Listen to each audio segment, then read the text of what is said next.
Welcome back.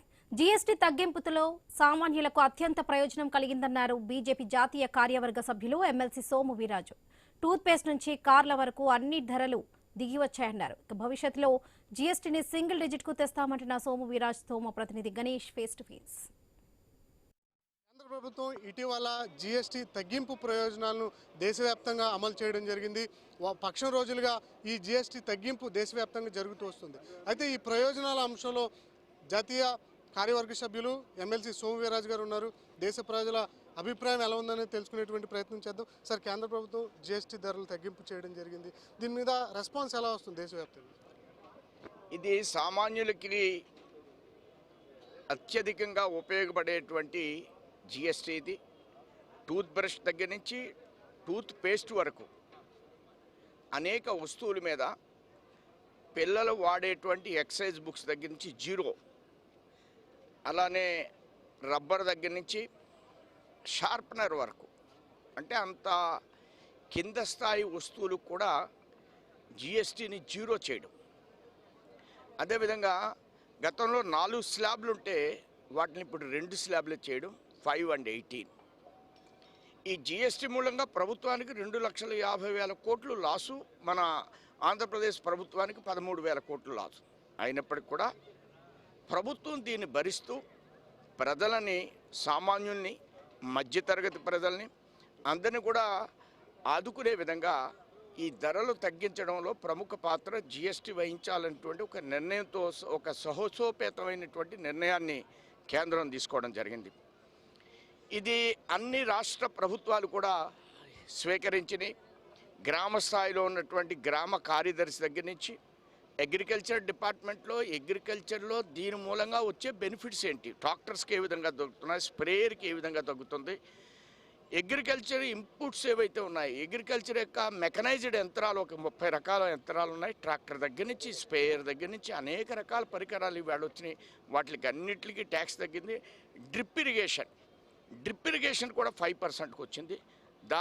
దాని మూలంగా డ్రిప్ని ఇంకా కూడా బాగా వాడడానికి, వ్యవసాయ రంగంలో గృహిణుల యొక్క ప్రతిరోజు కొనుక్కునేటువంటి వస్తువుల్లో, అలానే ఇన్సూరెన్స్ని, లైఫ్ ఇన్సూరెన్స్, హెల్త్ ఇన్సూరెన్స్ని జీరో చేయడం, అలాగా అనేక రకాల మందులు ఈవేళ హార్ట్ అటాక్ కానీ, క్యాన్సర్ కానీ సంబంధించినటువంటి మందులు చాలా ఎక్కువ రేట్లు ఉన్నాయి.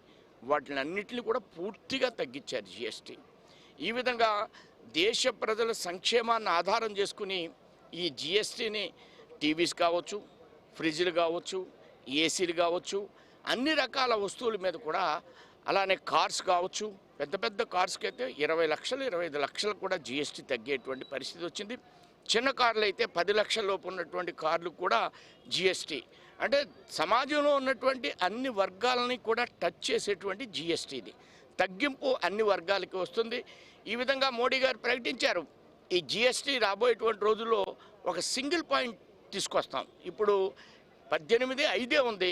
రాబోయేటువంటి రోజుల్లో ఇంకా కూడా తగ్గించాలి అనేది ప్రభుత్వం యొక్క ఆలోచన. ఈవేళ 5 ట్రిలియన్ యొక్క ఎకానమీని తీసుకురావాలి. ఆ ఎకానమీని తీసుకురావాలంటే ప్రజల యొక్క కొనుగోలు శక్తిని ఇంకా పెంచాలి. దానిలో ఒక భాగంగానే ఈ జిఎస్టీని తగ్గించడం. అలానే రాబోయేటువంటి రోజుల్లో కూడా ఇంకా మన జిఎస్టీలోకి అనేక మంది వస్తున్నారు. అలానే పన్నులు కట్టేవాళ్ళ సంఖ్య పెరిగింది భారతదేశంలో. ఆ దృష్ట్యా రాబోయేటువంటి రోజుల్లో ఇంకా పన్నులు తగ్గించడం, జిఎస్టీని తగ్గించడం, అనేక విధాలుగా భారతదేశాన్ని సెల్ఫ్ సఫిషియన్సీకి తీసుకురావాలి. ఆత్మనిర్భర్ భారత్ అనేటువంటి ఆలోచనతో మనం అందరం కూడా స్వయంగా మన దేశంలో జరిగినటువంటి ఉత్పత్తులను మనం కొనే విధంగా ప్రేరణ తీసుకురావాలి. ఆ ప్రేరణలో ప్రతి వ్యక్తిని ప్రేరేపించాలనేటువంటి ఆలోచనతో నరేంద్ర మోడీ గారి యొక్క ప్రభుత్వం ముందుకు పెడుతుంది. సార్, కాంగ్రెస్ పార్టీ దేశవ్యాప్తంగా జీఎస్టీ తగ్గింపు అంశం మీద విధానపరమైనటువంటి నిర్ణయాలు లోపాలు ఉన్నాయి, ఇంకా తగ్గింపు జరగాలన్న ఒక డిమాండ్ ప్రచారం చేస్తుంది. వాళ్ళు 10 సంవత్సరాలు దేశాన్ని పరిపాలించారు. ఈ అబ్బాయి వచ్చిన తర్వాత ఈ 10 సంవత్సరాల్లో వాళ్ళు ఎప్పుడు కూడా దీన్ని తగ్గించలేదు. అంత క్రితం ఉన్న ట్యాక్సులు తగ్గించలేదు.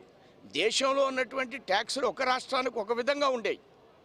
జిఎస్టీ అనేటువంటిది పన్ను కట్టే విధానం ఆంధ్రప్రదేశ్లో ఒక వస్తువుకున్న ట్యాక్స్ ఒక విధంగా ఉంటే మధ్యప్రదేశ్లో ఒక విధంగా ఉండేది.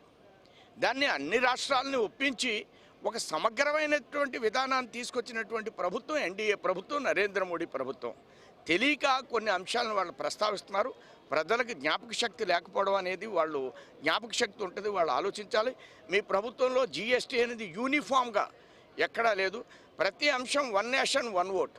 అలానే జీఎస్టీ అనేది దేశంలో ఉన్నటువంటి అన్ని ప్రాంతాల్లోనూ ఒకే విధంగా ఉండాలన్నటువంటి ఆలోచనతో నిర్మాణం చేసింది. అన్ని రాష్ట్రాలను ఒప్పించి చేసింది, ఇంక్లూడింగ్ కాంగ్రెస్ ప్రభుత్వాన్ని కూడా ఒప్పించి చేసింది జీఎస్టీ సంస్కరణ.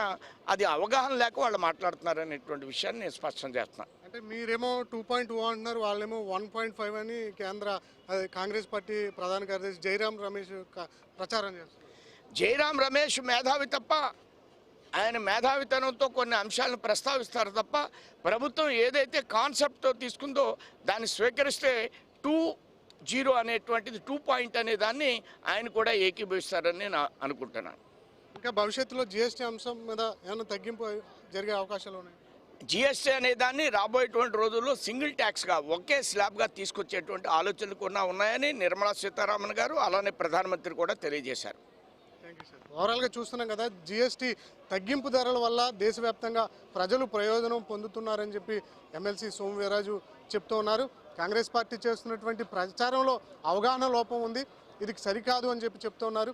దేశవ్యాప్తంగా జీఎస్టీ తగ్గింపు అంశంలో భవిష్యత్తులో కూడా మరిన్ని నిర్ణయాలు అమలు చేస్తామన్న అంశాన్ని అయితే ప్రస్తావిస్తున్నారు. కెమెరా బాలుతో గణేష్ ఐ న్యూస్, రాజమండ్రి నుంచి.